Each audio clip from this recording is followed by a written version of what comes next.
Start by prepping the hair, making it straight, curly, or wavy, depending on the look you want.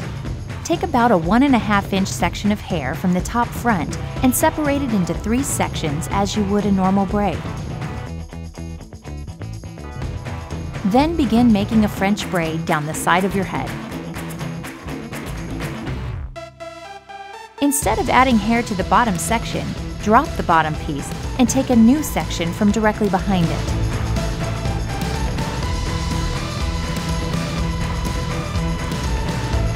This creates the cascading effect of the braid.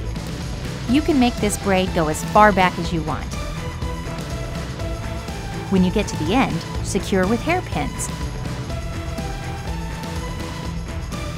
A little stylist tip: cover the pins with a section of unbraided hair to make a beautiful finished look.